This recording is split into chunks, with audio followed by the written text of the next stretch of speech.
Welcome to the new lecture of the playlist Tutorials on Node.js and React.js for Beginners। इस tutorial में हम करने जा रहे हैं बैकएंड की टेस्टिंग।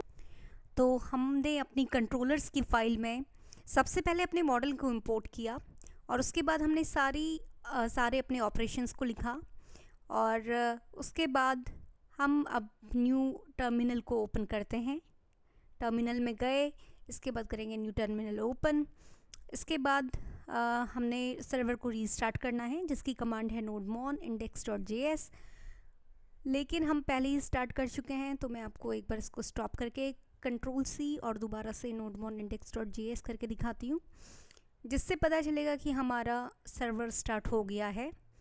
और हमने पहले ही पढ़ा था कि nodemon का यूज़ हम करते हैं सर्वर को रीस्टार्ट करने के लिए। तो आ गया सर्वर रनिंग ऑन पोर्ट, जो हमने लिखा था API पोर्ट, जो फर्स्ट फाइल में लिखा था, तो वो इसका मतलब हमारा सर्वर रीस्टार्ट हो चुका है। और बाकी जो चीज़ें आ रही है डिबगर की वजह से आ रही हैं। तो हम जाते हैं गूगल में, सर्च करते हैं पोस्टमैन, गए postman.com में। यहाँ पर जो मैंने साइनअप किया है वो फ्री ट्रायल है, तो आप भी फ्री ट्रायल ही यूज़ करना।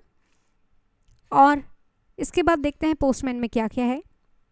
तो यहाँ पर आपको सबसे ऊपर दिख रहा है home, work spaces, API network, explore. Home में ऑलरेडी है, मैं वर्क स्पेसेस में जाती हूँ और अपने पर्सनल वर्क स्पेस में देखती हूँ क्या है। तो ये आप देख सकते हैं कि API नेटवर्क है, एक्सप्लोर है, और यहाँ पे मैं पर्सनल वर्क स्पेस में गई और यहाँ पे मैंने ऑलरेडी कुछ कलेक्शन बना रखे हैं, तो उन कलेक्शन को मैंने खोला, उसमें है Node.js। तो Node.js में मैंने जितनी भी हमारी CRUD ऑपरेशंस हैं उन सब सारी ऑपरेशंस को लिखा हुआ है। तो यहाँ पर हमने सेलेक्ट कर लेंगे हम सबसे पहले बॉडी, उसके बाद हम जो यहाँ पे ड्रॉप डाउन है वहाँ पे करेंगे रॉ सेलेक्ट, और उसके बाद जो दूसरा ड्रॉप डाउन है उसमें हम JSON करेंगे क्योंकि हमारा फॉर्मेट है JSON। तो हमने सेलेक्ट कर लिया है पोस्ट को ड्रॉप डाउन से, आप ऊपर वाले ड्रॉप डाउन में देखें। और इसके लिए हम लोकल होस्ट 3000/API/user का यूज़ करेंगे, लोकल होस्ट का।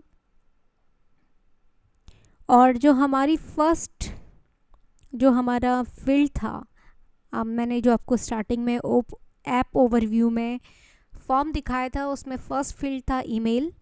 और हम आपको याद भी होगा जब हमने अपना मॉडल क्रिएट किया था और जब हमने अपडेट मैथ ऑपरेशन भी लिखी थी, तो उस समय हमने इन सारे फील्ड्स को लिखा था अपनी फाइल्स में। तो ईमेल यहाँ पे फॉर एग्जांपल मैं लिख देती हूँ deepika@gmail.com। सैल्यूटेशन मैं लिख देती हूँ यहाँ पर मिसेस। और आप देखो लिखने का तरीका क्या है। ईमेल को हमने लिखा है डबल कोट्स में, उसके बाद लगाया कोलन, उसके बाद जो भी ईमेल आईडी है उसको आपने लिख दिया है डबल कोट्स में। ऐसे अपने सैल्यूटेशन को भी डबल कोट्स में लिखा है। और जब आप स्टार्टिंग कर रहे हो तो आप कर रहे हो कर्ली ब्रेसेस से, और जब आप एंड कर रहे हो तब भी कर रहे हो कर्ली ब्रेसेस से। जैसे ही एक फील्ड होगा लिखोगे, उसके बाद आप कॉमा लगाओगे। कॉमा नहीं लगाओगे तो रेड लाइन आ जाएगी, तो कॉमा लगाना है ज़रूरी। तो फर्स्ट नेम मैंने लिख दिया है दीपिका। और जो लिखने का तरीका है आप देखो कि ये फर्स्ट जो आपने लिखा है स्मॉल में लिखा है, एन आपने नेम जो है उसको लिखा है कैपिटल में। जैसे ही आप कोडिंग कन्वेंशन में जावास्क्रिप्ट का जो हम नेमिंग कन्वेंशन यूज़ कर रहे हो, उसी तरीके से पोस्टमैन में टेस्टिंग करते हुए उसी कन्वेंशन को फॉलो करना है।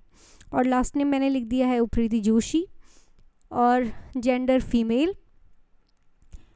और एक और हमारा था, एक और फील्ड वो था डेट ऑफ बर्थ। हाँ, date of birth I think पहले था और जेंडर बाद में था। तो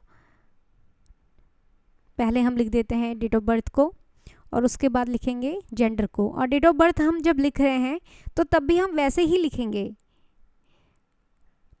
पहले आएगा स्मॉल, फिर O कैपिटल, फिर स्मॉल, फिर बर्थ आप में आपका B कैपिटल। ये जावा स्क्रिप्ट का नेमिंग कन्वेंशन है, ऐसे ही लिखना है, अदरवाइज़ एरर आएगी। और date of birth for example मैं लिख देती हूँ कि मैं 2000 ईयर बॉर्न हूँ, और मंथ डाल देती हूँ 1, डेट भी डाल देती हूँ 1-1-1। ठीक है, तो अब मैं यहाँ पे जो आप ब्लू कलर का सेंड बटन देख रहे हो उसको जाके क्लिक करूँगी। उसको क्लिक करके हाँ, इसको क्लिक किया, यहाँ पे आ गया सक्सेस ट्रू, आईडी भी आ गई, एक आईडी बन के आ गई और मैसेज आ गया कि यूज़र क्रिएट हो गया है। इसका मतलब ये हमारा कोड सही है, ये जो हमने ऑपरेशन लिखा है क्रिएट ऑपरेशन, ये बिल्कुल सही है। इसके बाद हम लिख देते हैं अपना, चेक करते हैं अपडेट ऑपरेशन। अपडेट को करने के लिए उसी में थोड़ा सा चेंज कर देते हैं कि जो हमने अभी बनाया था अपना पोस्ट वाला, उसी से हम पुट को, उसी का डेटा यहाँ से आप कुछ चेंज कर सकते हो। या तो मैं अपनी डेट ऑफ बर्थ चेंज कर दूँ, यहाँ पे कुछ चेंज कर दूँ, ईयर चेंज कर दूँ, ठीक है, कि ताकि मैं अपडेट कर रही हूँ, मैं बस आपको यहाँ पे दिखाने के लिए कर रही हूँ कि टेस्ट करने के लिए काम कर रहा है कि नहीं। फ़िलहाल मैं कुछ चेंज नहीं कर रही हूँ और सेंड कर दे रही हूँ। साथ में आईडी के साथ ही ये अपडेट होगा, तो आगे यूज़र अपडेटेड, यानी कि हमारा जो अपडेट ऑपरेशन है वो भी काम कर रहा है। ठीक है, और उसके बाद हम करते हैं सारे ही जितने भी हमारे यूज़र्स हैं, मैंने इससे पहले भी टेस्टिंग की है, तो क्योंकि मैं आपको लोगों को जब दिखा रही हूँ तो ये बिल्कुल वर्किंग प्रोजेक्ट को दिखा रही हूँ। तो जब मैं बना रही थी तो मैंने उस टाइम भी टेस्टिंग की है, तो बहुत सारे आपको यहाँ पे दिख जाएंगे यूज़र्स। जो अभी बनाया है वो भी दिखेगा, बाकी के भी दिखेंगे।